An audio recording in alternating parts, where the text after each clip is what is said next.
elle deviendra une légende. Elle était la divine. Elle a réinventé le théâtre.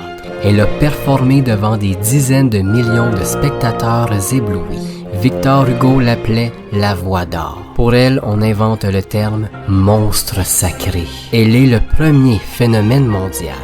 Elle est une légende.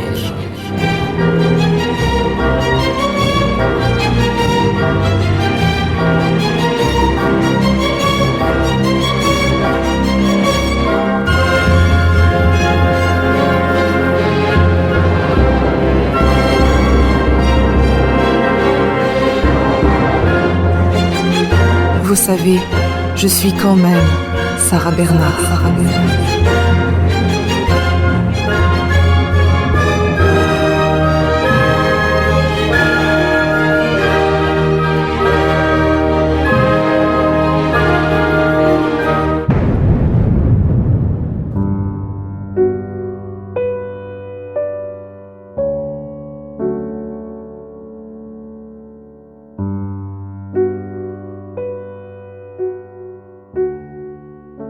Épisode 3. Paris assiégé.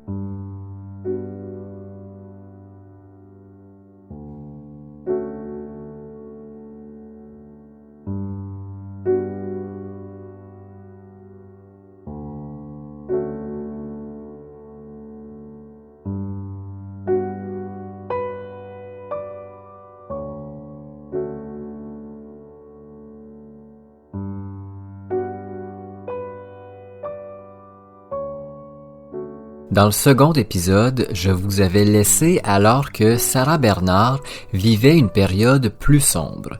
Après ses débuts à la Comédie Française, l'un des théâtres les plus prestigieux de la France, elle a accumulé quelques scandales. Son congédiement du théâtre après avoir giflé l'une des actrices les plus reconnues à l'époque en était un scandale.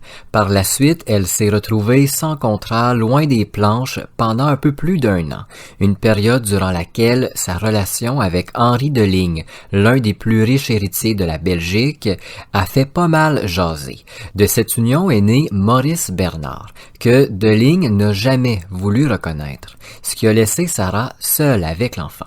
Ajoutez à cette relation une tonne de rumeurs sur ses activités de courtisane aux côtés de grands noms de la littérature, mais aussi de la politique. On avait tout pour faire de Sarah Bernard un visage connu des journaux, mais un nom aussi associé à une vie peu recommandable à l'époque. À la fin de 1864, peu de temps après la naissance de son fils, elle est engagée au Gymnase, un théâtre de Paris. Moins prestigieux que la Comédie Française, mais au moins Sarah a un emploi, une entrée d'argent afin de la faire vivre elle, mais aussi son bébé. Au Gymnase, elle va provoquer tout un émoi lorsque, devant l'empereur Napoléon III, elle récite des poèmes de Victor Hugo, le critiquant et le ridiculisant. Elle va partir du Gymnase par la suite et se retrouver une nouvelle fois sans emploi. C'est là que nous nous étions arrêtés, au début de cette nouvelle, mais courte, période sombre. Au fil des semaines qui passent, toujours sans aucune offre, Sarah sombre lentement dans des pensées noires. Comme elle le dit dans Ma double vie, ses mémoires inachevées, elle a réellement pensé au suicide. À ce moment-là, sa vie mène nulle part. Le théâtre est loin d'être le succès qu'elle désire et les journaux écrivent des articles peu flatteurs à son sujet. Mais un jour, sur un coup de tête, elle-même ne peut pas expliquer cette envie, elle décide de partir en Espagne. Elle ne sait pas pourquoi, mais elle veut y aller. Sarah prépare alors ses valises en vitesse et convainc Caroline, sa voisine, de partir avec elle. Caroline lui servira de femme de ménage, mais aussi sera une compagne de voyage extraordinaire. Après avoir laissé Maurice à sa famille, Sarah et Caroline partent vers Marseille. Là-bas, elles prennent un vieux bateau de pêcheurs qui leur servira à faire une traversée agitée de 6 jours jusqu'à Alicante. À Alicante, elles se prennent une chambre dans un hôtel miteux qui, selon Sarah Bernard, ressemble plus à une maison abandonnée qu'à un hôtel. Les deux femmes seront peu rassurées d'y passer la nuit. Avant de dormir, elles vont bloquer la porte avec quelques meubles et vont même décider de dormir tout habillées, les valises non défaites au cas où quelque chose devait arriver durant la nuit. Le lendemain, après une nuit où elles ont à peine fermé l'œil, Sarah et Caroline partent pour la belle ville de Madrid. À Madrid, Sarah fait savoir qu'elle est une actrice débutante, ce qui lui permet d'avoir une belle chambre à l'hôtel Puerta del Sol. Elles passeront 15 jours de rêve à Madrid. Sarah pense même déménager dans la ville. Mais au bout de 15 jours, Sarah reçoit une lettre d'une de ses tantes, expliquant que Judith, sa mère, est gravement malade. Sarah doit retourner le plus vite possible en France si elle veut revoir sa mère vivante. Dans la presse, Sarah, toujours accompagnée de Caroline, regagne Paris. Une fois à Paris, elle découvre sa mère en train de guérir d'une violente pleurésie, une infection des poumons. Pendant quelques jours, Sarah va s'occuper de sa mère qui lentement va retrouver une bonne santé. Le reste de l'année 1865 est pour Sarah rempli de petits contrats éphémères. Elle accumule les petits rôles dans des théâtres de seconds ordres, dans Paris et même en dehors de la grande ville. L'année suivante, grâce à Camille Doucet, celui qui avait aidé Sarah à rentrer à la Comédie Française, va inciter Félix Duquesnel à l'engager. Félix Duquesnel est à ce moment-là le directeur du théâtre de l'Odéon, l'un des plus importants de Paris. Duquesnel est au courant des nombreuses rumeurs entourant Sarah Bernard, des derniers potins peu glorieux, mais surtout il a entendu parler de son caractère provocateur, de son tempérament explosif. Il est loin d'être intéressé à engager une lionne enragée dans son théâtre. Après plusieurs discussions avec Doucet, qui lui assure que l'actrice se calmera, Bernard est finalement engagé à l'Odéon pour 150 francs par mois. Une somme tout de même assez importante pour l'époque. Ah, ce théâtre de l'Odéon, c'est le théâtre que j'ai le plus aimé. Et je ne l'ai quitté qu'à regret. Tout le monde s'aimait. Tout le monde était gai. Ce théâtre est un peu la continuation de l'école. Les jeunes venaient tous là. Duquesnel était un directeur plein d'esprit, de galanterie et de jeunesse. Comparativement à la Comédie Française, le théâtre y présente des pièces nouvelles, du temps et encourage les jeunes auteurs à soumettre leurs projets théâtraux. Lorsque le théâtre présente des pièces plus classiques écrites à une autre époque, la mise en scène est moderne. À l'Odéon, on n'hésite pas à réinventer et ça plaît beaucoup à Bernard. Ses débuts dans ce nouveau théâtre ne seront pas glorieux.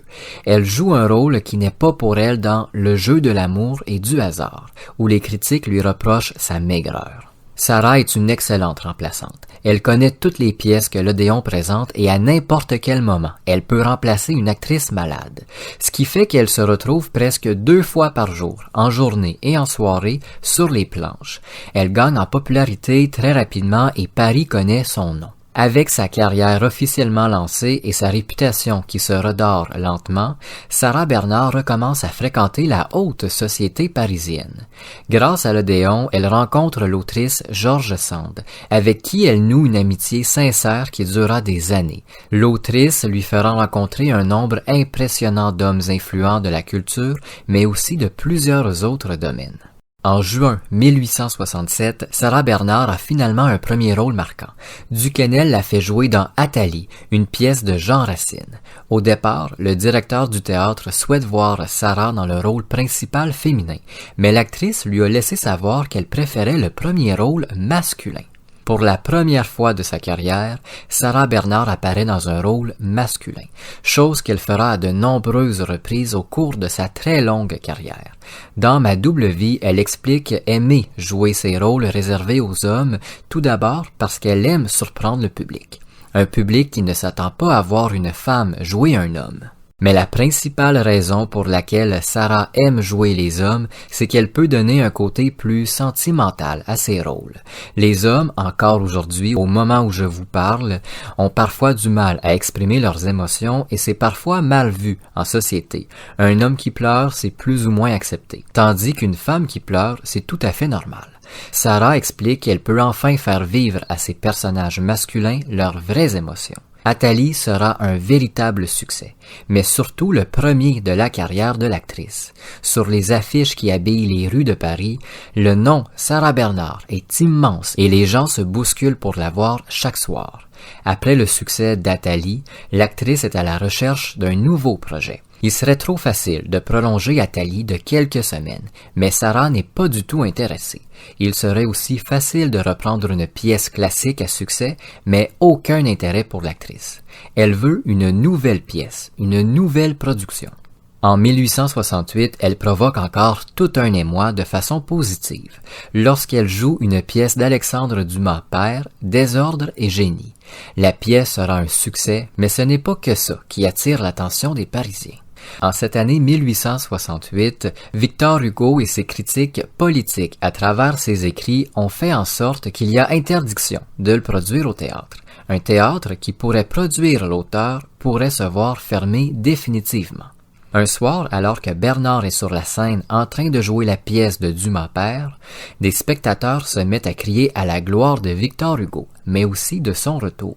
Rapidement, la salle va sombrer dans un chaos. Les gens hurlent leurs opinions politiques, leurs ressentiments sur Hugo et sur Dumas. Soudainement, Sarah se lève et d'un seul coup de pied sur la scène de l'Odéon fait taire l'entièreté de la salle. Elle regarde le public et lui explique d'un ton sévère que ce n'est pas l'endroit pour parler de ces choses. Les acteurs et directeurs de théâtre ne sont pas les personnes à attaquer pour voir Hugo être produit. À la fin de son discours, elle reçoit une longue ovation. Ces quelques paroles ont fait couler beaucoup d'encre dans les journaux. On se demande si la nouvelle star du théâtre français est du côté de l'auteur ou de l'empereur. Brillante, Sarah fait planer le doute. Elle s'amuse à faire sa publicité autour de cette histoire. À la fin de l'été 68, Sarah rencontre Mademoiselle Agar, la plus grande tragédienne de l'Odéon, mais aussi de son époque. Mademoiselle Agar lui explique qu'elle a rencontré un nouvel auteur et qu'il a écrit un petit chef-d'œuvre. La grande tragédienne aimerait que Sarah rencontre cet auteur, mais aussi qu'elle soit à ses côtés dans la pièce. Bernard, sans hésiter, connaissant les critères élevés de l'actrice, accepte de rencontrer cet auteur qui s'appelle François Coppée. François Coppée deviendra l'un des plus grands auteurs de la littérature française par la suite. Sarah rencontre l'auteur qui, tout en lui remettant un script de sa pièce, Le Passant, lui en parle brièvement. Après leur courte discussion, Bernard s'installe et se met à lire la pièce. Elle est séduite après seulement quelques lignes. L'actrice ponctue sa lecture d'exclamations de joie et de compliments envers Coppée et la pièce. Avant même d'avoir terminé la lecture, elle se précipite dans le bureau de Duquesnel, directeur de l'Odéon très occupé.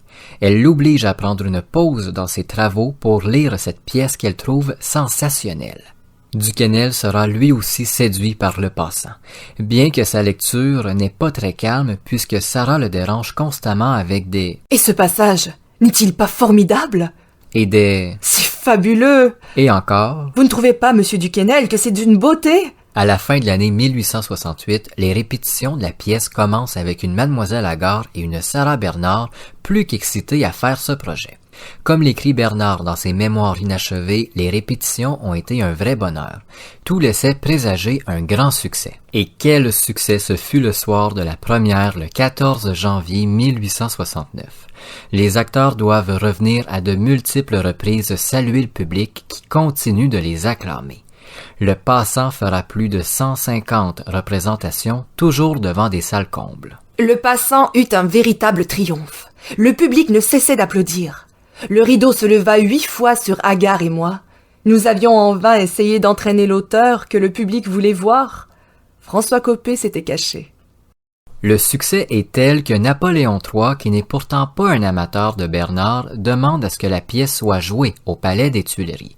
Après l'unique représentation, Napoléon III déclare que la hache de guerre avec l'actrice est enterrée et lui propose même de faire visiter les Tuileries à Sarah. À la suite de cette journée exceptionnelle au Palais des Tuileries, Sarah reçoit chez elle d'immenses bouquets de fleurs, mais aussi une broche de diamants formant les initiales SB directement de l'empereur ainsi que sa famille. Au début de l'année 1870, Sarah développe un intérêt très fort pour la sculpture. Elle va rapidement s'améliorer et au cours de sa vie, elle sera même exposée à de nombreuses reprises. Un intérêt et des expositions qui feront beaucoup jaser également, puisque plusieurs ne trouvent pas ça très classe, que Bernard, en plus de connaître un succès monstrueux au théâtre, s'adonne à une autre activité. Autre activité dans laquelle elle réussit également. Elle s'est attirée la jalousie de plusieurs avec son talent de sculptrice aussi. Son entourage et sa famille se sont beaucoup inquiétés que Sarah délaisse, voire abandonne le théâtre pour sa nouvelle passion, chose qui n'arrivera jamais. Aujourd'hui, il reste un peu moins d'une trentaine de pièces sculptées des mains de l'actrice qui sont parvenues à nous. Sarah Bernard est enfin reconnue à sa juste valeur. Son nom retentit non seulement à Paris, mais dans toute la France et les pays avoisinants. Pourtant, un événement historique l'obligera à prendre une pause. Et voilà les jours mauvais. Paris sans fièvre. Les rues sont noires de groupes discutant, gesticulant. Et tout ce bruit n'est que l'écho des groupes lointains formés dans les rues germaniques. Lesquels groupes hurlent, gesticulent, discutent et savent. Nous ne savions pas.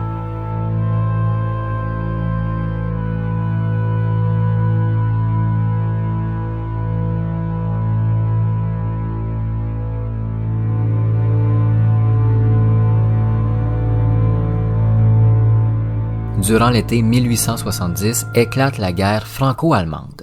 Entre la fin juillet et le 1er septembre de la même année, la France réussit à vaincre les troupes allemandes. Mais le 17 septembre, les Allemands décident d'attaquer Paris à nouveau. La guerre était déclarée, et je hais la guerre. Elle m'exaspère, me fait frissonner de la tête aux pieds. Et par moments, je me redressais, effrayé, bouleversé par les appels lointains des cris humains. Ah! La guerre, infamie, honte et douleur. Ah, la guerre, vol et crimes appuyés, pardonnés, glorifiés. À aucun moment, les Français ont pensé que ce conflit allait durer plusieurs mois. Ils croyaient encore moins être défaits et occupés par l'ennemi. En quelques jours, c'est plus de 150 000 Allemands qui font reculer la défense française avant d'envahir Paris, puis ses alentours. C'est plus de 400 000 Allemands qui occuperont la ville française pendant ce conflit. Ce conflit va affecter toutes les classes sociales. Les bourgeois ne peuvent plus chauffer et se nourrir comme ils le veulent, et c'est la même chose pour les ouvriers. Le coût de la vie augmente, tout comme le taux de mortalité qui double en quelques semaines. Les points de rationnement sont débordés et ne peuvent donner de la nourriture à quantité suffisante pour une famille. Les bourgeois se voient dans l'obligation d'abattre leurs chevaux pour pouvoir manger. Imaginez les sacrifices que doivent faire les ouvriers si même les bourgeois souffrent. En plus de ce contexte social plus que difficile, l'hiver 1870-1871 est glacial avec des températures allant jusqu'en dessous des 20 degrés. Le bois de chauffage est aussi rationné par les Allemands, ce qui fait que la population ne peut pas se chauffer comme il le devrait. Au bout de plusieurs mois de souffrance, par miracle, les Français regagnent du terrain et le 26 janvier 1871, un cessez-le-feu est signé. Puis, 2 jours après, les Parisiens crient « Paris est libéré ». Dans ma double vie, on comprend très rapidement le mépris que possède Sarah Bernard pour les guerres. Elle déteste ceux qui fabriquent les armes et tout autre objet contribuant aux violences. Alors, quand le siège de Paris par les Allemands débute, Sarah, elle est dévastée, elle est en colère, elle n'ose pas imaginer que son pays, sa ville, puisse s'embarquer dans un tel conflit qui sera meurtrier. En septembre 1870, lorsque tout commence, l'actrice est alitée. Sarah est fiévreuse et certains médecins, puisqu'on en appelle plusieurs à son chevet, la croient même mourante. Dans son lit, elle reçoit tous les communiqués et voit la situation s'envenimer.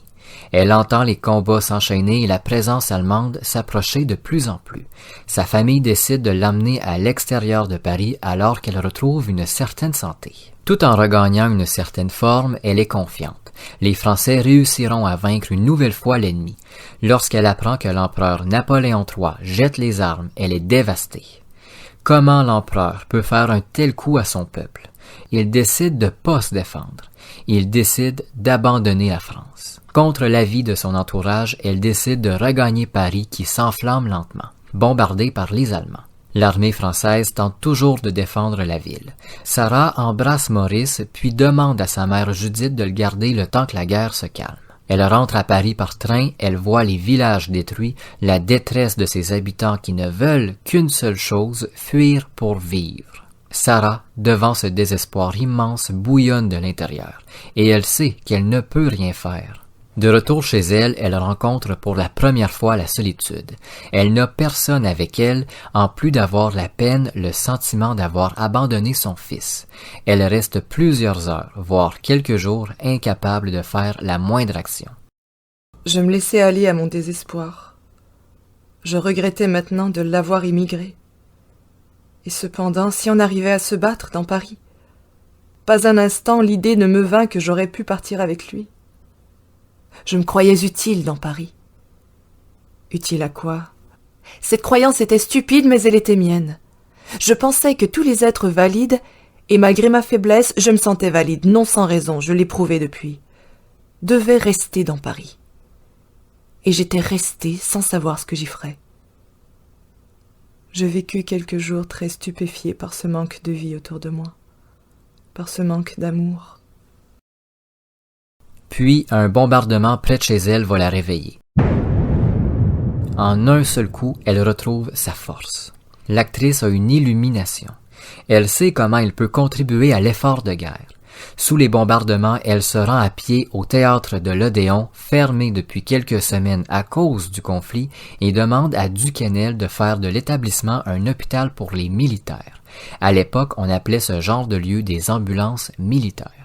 Après que Duquesnel ait accepté l'idée, Bernard obtient tout ce qu'elle veut. Elle fait enlever les sièges de la salle pour y installer le plus de lits possible. Puis elle se rend chez des politiciens afin de s'assurer que son hôpital militaire recevra de la nourriture de qualité.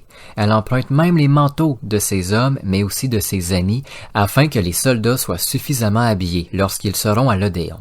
Au cas où le bois viendrait à manquer, les soldats auront au moins des manteaux chauds. Pour la nourriture, elle négocie avec tous les épiciers et agriculteurs de Paris. Tout au long du conflit, elle recevra en grande quantité des aliments de grande qualité pour que les soldats regagnent des forces. Le théâtre de l'Odéon est transformé et deviendra l'ambulance militaire la mieux approvisionnée de tout Paris. Avec moins d'une vingtaine d'infirmières et quelques médecins seulement, Sarah Bernard fait tourner cette institution. Même si elle ne connaît rien à la médecine, elle va aider les infirmières à faire les pansements et à donner les premiers soins essentiels. Au départ, elle va y installer plus d'une trentaine de lits, un nombre qui va lentement augmenter au fur et à mesure que le conflit s'intensifie. Elle engage un chef cuisinier qui, pendant tout le siège de Paris, cuisinera sans relâche pour les soldats blessés. Dans ses mémoires, écrits en 1923, plus de 50 ans après le siège de Paris, elle raconte de façon très détaillée tout ce qu'elle a vu, tout ce qu'elle a ressenti au cours de ces quelques mois horribles. C'est à mon avis le passage le plus intéressant de son livre. C'est plus d'une centaine de pages. Elle écrit toute l'angoisse qu'elle ressentait lorsqu'au chevet d'un soldat, elle entendait les ambulances arriver à l'Odéon, lui apportant de nouveaux blessés. Des soldats avec des bras arrachés, des blessures horribles, mais qui, malgré leur souffrance, leur douleur, ne voulaient qu'une seule chose, retourner au combat. Oh, la douloureuse angoisse! Qu'en tenant la tête du patient, je m'apercevais qu'elle devenait si lourde. Si lourde. Quand, penchée sur cette tête inerte, je ne sentais plus aucun souffle.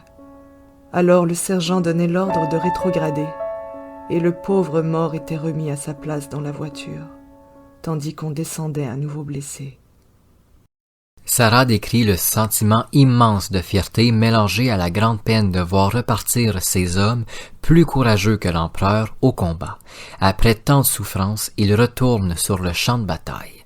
Un jour, Sarah reçoit à l'Odéon un militaire français que personne ne veut accueillir. Son état étant trop grave, aucun autre établissement médical des alentours voulait qu'il prenne la place d'un autre soldat plus facile à sauver, entre guillemets. Sarah va accueillir cet homme, qui, incapable de marcher et de parler, a le regard livide. Elle l'installe sur un lit, puis elle apprend son histoire. Le militaire avait décidé de servir de boucliers humains de longues minutes afin que ses camarades puissent recharger leurs armes. Ciblé par les Allemands, il s'était tenu debout, recevant un peu moins d'une vingtaine de balles au torse. Les médecins expliquent à Sarah qu'il est impossible de le sauver. L'actrice restera à son chevet jusqu'à son dernier souffle. En plus d'accueillir les militaires français et d'aider les infirmières, Sarah donne de son temps aux femmes terrifiées qui se rendent à l'Odéon dans l'espoir d'avoir des nouvelles de leur père, de leur mari, de leurs frères, de leurs fils. Elle les écoute, elle tente de les rassurer, mais le désespoir l'emporte souvent sur la raison. Ce qu'elle trouve le plus difficile, c'est la tristesse des mères, sans nouvelles de leurs fils. À travers le chagrin de ces femmes, elle vit le sien en même temps. Depuis plusieurs semaines, elle est sans nouvelles de sa propre famille. Son fils lui manque. Elle espère qu'il est en sécurité. Sarah remet personnellement les nombreux mots que laissent les soldats qui savent très bien qu'ils ne ressortiront pas vivants du théâtre. Chaque mot remis à ces femmes éplorées laisse Sarah dans une tristesse qui doit vite être oubliée. Elle ne peut pas se permettre de laisser ses émotions prendre le dessus. À n'importe quel moment, des blessés peuvent arriver. Le 13 octobre 1870 a lieu un combat meurtrier sur le plateau de Châtillon. Les morts français sont nombreux. Sarah prend la décision de se rendre directement sur le champ de bataille à la tombée de la nuit afin de retrouver peut-être quelques soldats toujours vivants. On continuait à bombarder Paris. Une nuit, les frères de l'école chrétienne vinrent réclamer des bras et des voitures pour ramasser les morts sur le plateau de Châtillon. Je donnai mes 2 voitures et je voulus aller avec eux sur le champ de bataille. Ah, l'horrible et dantesque souvenir. La nuit était glaciale. Nous avancions avec peine. Je portais une lanterne. Il fallait s'avancer lentement car on heurtait à chaque pas des mourants ou des morts. Et nous passions en murmurant « Ambulance! Ambulance !»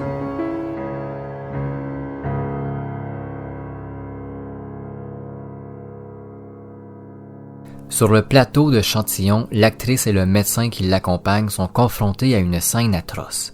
Des centaines de corps gisent au sol dans une odeur tout aussi horrible. L'odeur du sang, mêlée à celle de la poudre de fusil, leur donne la nausée. Ils avancent lentement à la lueur de leur lanterne à travers les corps. Au moindre bruit, à la moindre respiration entendue, ils bondissent sur le soldat et l'emmènent à leur camion. Mais ils sont trop nombreux. Bernard doit se rendre à l'évidence. Elle ne pourra pas sauver tous ces hommes. Elle est révoltée par son impuissance. Elle ne peut pas imaginer que ces hommes mourront. Une fois le camion rempli, Bernard, à pied, part à la conquête des autres hôpitaux militaires de Paris afin de leur demander d'aller à Châtillon récupérer le plus de survivants. Épuisée, elle regagne par la suite le théâtre. Le mois de novembre 1870 est glacial. L'Odéon peine à être chauffé correctement. Les manteaux empruntés servent plus que jamais à réchauffer les soldats. Des dizaines de soldats par jour arrivent à l'Odéon et les lits finissent par manquer.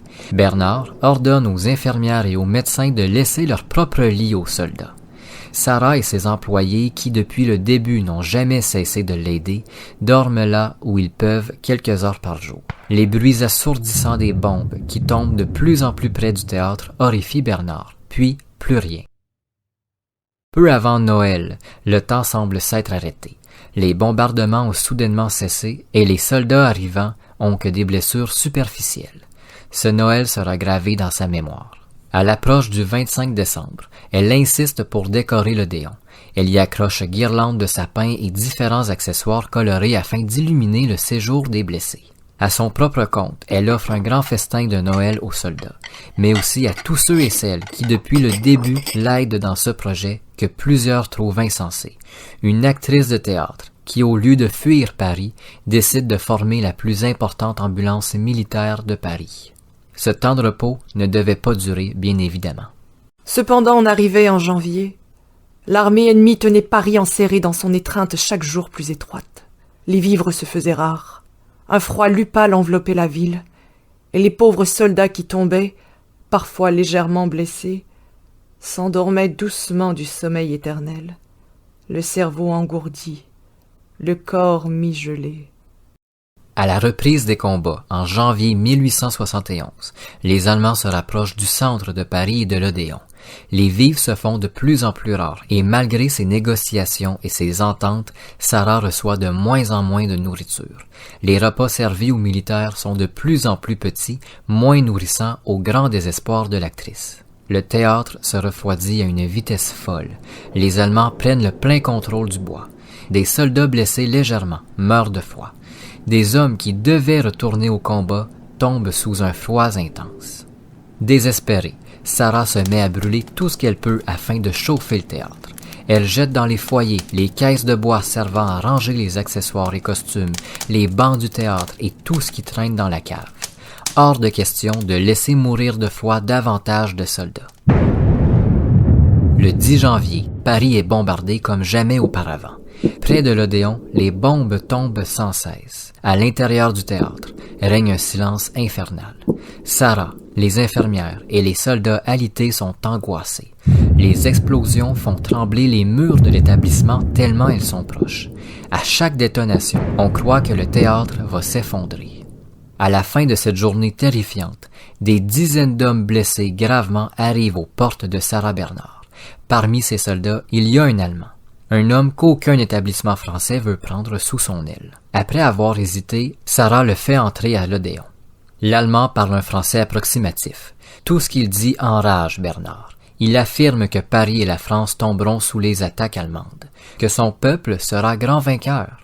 Sans la moindre hésitation, Sarah rétorque. Elle lui affirme que les Français trouveront le moyen de l'emporter, coûte que coûte. Malgré sa colère, Bernard soigne l'Allemand comme n'importe quel autre militaire français. Les jours qui suivent sont teintés d'explosions, d'obus près de l'ambulance militaire de l'actrice. Sarah écrit dans Ma double vie qu'à ce moment-là, le théâtre était la cible principale des Allemands. L'Odéon est surchargé, les soldats se partagent les lits. Pour l'ennemi, c'est une cible où plusieurs militaires pourraient être blessés, voire même tués. C'est à ce moment-là que Sarah Bernard assiste à une scène qui la marquera à vie.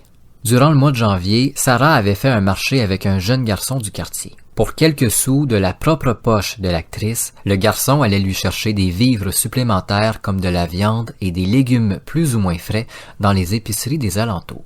Bernard s'était prise d'affection pour l'enfant qui était d'une gentillesse et d'un courage sans nom. Tous les jours, il partait à travers les explosions chercher de la nourriture. Puis, elle le vit être déchiré en deux par un éclat d'obus. Dans Ma double vie, l'actrice raconte cette vision d'horreur. Le garçon venait tout juste de lui apporter quelques morceaux de viande qui étaient étonnamment bien fraîches. En lui envoyant la main, elle le regardait partir. Soudainement, un bruit sourd retentit et Bernard perd la vision quelques secondes, ébloui par une puissante lumière. Lorsqu'elle retrouve la vue, elle aperçoit le corps de l'enfant découpé en deux. Après avoir perdu l'équilibre quelques instants, elle tente de le sauver. Désespérée et sous le choc, elle ne comprend pas que rien ne sauvera l'enfant. C'est finalement l'un de ses médecins, alerté par les hurlements et les pleurs de Sarah, qui va se rendre auprès de cet enfant et constater le décès. Je poussai un tel cri que tout le monde accourut, mais je ne pouvais répondre. Je bousculais tout, descendant l'escalier, faisant signe qu'on me suive, articulant des mots « brancard »,« petit »,« pharmacien ». Oh, l'horreur! L'horreur! Quand nous arrivâmes près de l'enfant, ses pauvres entrailles étaient répandues sur le sol. Toute sa poitrine, sa pauvre petite figure rouge et pouponne était dépouillée de leur chair. Plus d'yeux, plus de nez, plus de bouche. Rien que des cheveux au bout d'une loque sanglante, à 1 mètre de sa tête. On eût dit que 2 pattes de tigre avaient ouvert le ventre et dépioté avec rage et raffinement le pauvre petit squelette. Reconduite à l'intérieur du théâtre, Bernard est inconsolable. Elle vient d'être confrontée à ce qu'il a pu arriver à sa famille, de qui elle est toujours sans nouvelles. Et si le même sort leur était arrivé? Et si Maurice n'était plus en vie? Pensée insoutenable que Sarah tente d'éliminer. Quelques jours plus tard, comme par miracle, elle reçoit une lettre de sa mère, Judith. En ouvrant l'enveloppe, Bernard n'en croit pas ses yeux. Judith lui écrit qu'elle et sa famille, y compris Maurice, ont trouvé refuge chez un ami en Allemagne, chez l'ennemi. Sarah est divisée entre le bonheur de savoir qu'ils sont toujours vivants et en santé et la peur et la colère qu'ils se retrouvent chez l'ennemi, en Allemagne. Mais Sarah n'a pas le temps de vivre ses émotions. Elle doit trouver une solution à un nouveau problème, le rationnement du pain. Au milieu du mois de janvier, la farine est une denrée rare pour les Français et le pain se vend à des sommes énormes en plus d'être limité. 300 grammes pour un adulte et 150 par enfant. Avec plus d'une cinquantaine de soldats à nourrir, le rationnement du pain lui pose un grand problème. Comme toujours, Sarah va utiliser sa notoriété d'actrice, mais aussi sa propre fortune pour négocier avec un commerçant une marchandise de pain supplémentaire par semaine, ce qui lui donne un léger coussin. Vers la fin janvier, c'est avec beaucoup de bonheur que l'actrice voit la défense française regagner du terrain. Les soldats qui arrivent à son ambulance militaire sont majoritairement des blessés superficiels. L'ambiance est moins lourde dans le centre de Paris et les citoyens recommencent à se divertir peu à peu. À l'exception des théâtres, la vie culturelle reprend lentement son cours. Puis le 26 janvier 1871, un cessez-le-feu est signé et la paix semble rétablie. La présence allemande se fait fortement ressentir dans Paris, mais au moins les Parisiens sont à l'abri des bombes. Quand nous apprîmes dans Paris que l'armistice était signé pour 20 jours, une épouvantable tristesse s'empara de tous les êtres, même de ceux qui désiraient le plus vivement la paix. Je ne puis évoquer ces heures terribles sans une profonde émotion. Ce n'était plus la patrie en danger qui me tenait les nerfs en éveil, mais les souffrances de tous ces enfants. Ceux qui se battaient là-bas, ceux qu'on nous apportait fracassés ou mourants, ces nobles femmes du peuple qui faisaient la queue des heures et des heures pour recevoir le morceau de pain, de viande, le pichet de lait nécessaire à nourrir les pauvres gosses. Oh, les pauvres femmes! Je les voyais des fenêtres du théâtre. Je les voyais se serrer les unes contre les autres, bleuies par le froid, tapant les pieds pour ne pas les laisser geler. Car cet hiver fut le plus cruel qu'on eût à subir dans une période de 20 années.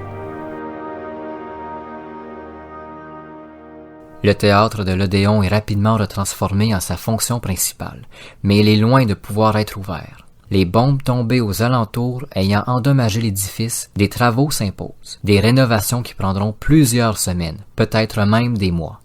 Sarah, après avoir remercié tous les médecins, toutes les infirmières et le chef cuisinier qui pendant des mois ont travaillé sans relâche, voit l'occasion de partir à la recherche de sa famille. Depuis la fin du siège, elle n'a pas reçu de nouvelles d'elle et s'inquiète de plus en plus. Elle entreprend alors de se rendre en Allemagne, d'abord par voiture, puis par train. Un voyage durant lequel les passagers français sont traités comme des bêtes. Un traitement que Bernard refuse, ce qui donne parfois des échanges assez corsés entre elle et les militaires allemands. Arrivée près de la frontière franco-allemande, elle est hébergée chez un couple âgé dont le fils était un grand fan de Sarah Bernard. Le couple explique que leur fils de 22 ans a fait le voyage entre l'Allemagne et la France à de multiples reprises afin d'aller applaudir la Française dans Le Passant. Puis, la mère change soudainement de ton. Elle devient soudainement surchargée de tristesse avant de s'écrouler en pleurs. Son mari explique que ce même fils, qui était unique, était tombé au combat durant le siège. Regagnant sa chambre en soirée, Sarah tombe fiévreuse après un épisode de flashback sanglant. Elle revoit le jeune garçon tranché en deux, le plateau de Châtillon avec tous ses corps inanimés. Pendant 2 jours, elle est incapable de sortir du lit. Mais son fils lui manque trop. Elle rassemble les quelques forces qu'elle possède et se rend à la gare où on l'oblige à voyager parmi les soldats allemands. À travers la fumée des pipes, les injures et les regards envieux des Allemands qui, pour la plupart, n'ont pas vu de femme depuis des semaines, voire des mois, Sarah est assise calmement. Elle prie pour qu'aucun de ces Allemands ne passe à l'acte. Elle sait très bien que malgré son caractère explosif, jamais elle ne fera le poids contre ces hommes. À moins de 22 heures de l'arrivée à Hambourg, où sa famille loge, le train déraille violemment. Plusieurs passagers trouveront la mort, tandis que les autres seront gravement blessés. Sarah s'en tire avec une blessure superficielle au visage, qu'elle refuse de faire soigner. Elle repart seule, à pied, jusqu'à Hambourg. Épuisée, elle arrive à Cologne, où elle prend un train qui l'emmène finalement à sa destination finale. Au cours du trajet, Bernard est plus que nerveuse. Dans quel état trouvera-t-elle sa famille? Ont-ils souffert? Comment va Maurice? À Hambourg, au 7 Oberstrauss. Elle retrouve sa famille saine et sauve. Sarah Bernhardt et sa famille regagnent rapidement Paris. À son retour dans la ville, l'actrice constate les dégâts. Elle n'avait pratiquement pas quitté le théâtre de l'Odéon de tout le siège, et lorsqu'elle était partie retrouver sa famille, trop nerveuse, elle n'avait pas pris conscience de l'état de Paris. Elle retrouve une ville brûlée, ensanglantée et dans un état pitoyable. Elle comprend que le temps sera long avant de revoir briller Paris de ses 1000 feux glorieux. J'avais quitté Paris depuis 11 jours. J'avais laissé une ville triste, mais de cette tristesse douloureuse résultant de grands malheurs inattendus. Nul n'osait lever le front, craignant d'être souffleté par le vent qui faisait flotter le drapeau allemand arboré là-bas, vers l'Arc de Triomphe. Après les rénovations de l'Odéon, le théâtre est enfin prêt à rouvrir ses portes en octobre 1871. Plus d'un an s'est écoulé depuis la dernière représentation de Sarah Bernhardt au théâtre. Pendant cette pause forcée, la scène lui a étrangement pas manqué. L'actrice croit même prendre sa retraite et partir en province sur une ferme, loin de la ville, des mondanités et où elle pourra élever son fils Maurice paisiblement. Ses plans de repos vont être chamboulés par contre. Toujours en octobre 71, Félix Duquesnel, le directeur de l'Odéon, se rend chez Bernhardt à Paris pour lui proposer de jouer le rôle principal dans Jean-Marie, une pièce que le théâtre a souvent jouée dans le passé et qui est à coup sûr un grand succès. Mais Duquesnel retrouve une Sarah très froide. Elle ne veut pas trop entendre parler de théâtre, de pièces, de mise en scène et tout le tralala qu'une production peut apporter. Elle finit par expliquer au directeur ses plans de retraite. Étonné, Duquesnel s'oppose. Mais rien à faire. Bernhardt a parlé, elle ne retrouvera pas les planches. Duquesnel, à bout d'arguments, finit par se diriger vers la porte et avant de quitter, explique à Sarah qu'il part, sur le champ, voir une actrice rivale pour lui faire la même proposition. Selon la légende, après que le directeur de l'Odéon ait dit cette petite phrase, Bernhardt aurait bondi de son canapé sur lequel elle se trouvait et aurait demandé à Duquesnel quand les répétitions commencent-elles. Comme quoi il lui en fallait peu pour que le goût du théâtre lui revienne. En novembre, la pièce Jean-Marie est un succès sans précédent, qui marque à la fois la réouverture de l'Odéon et le retour de Sarah Bernhardt, la grande actrice sur les planches. En janvier 1872 suivra la pièce de Victor Hugo, Ruy Blas, qui sera couronnée de succès également.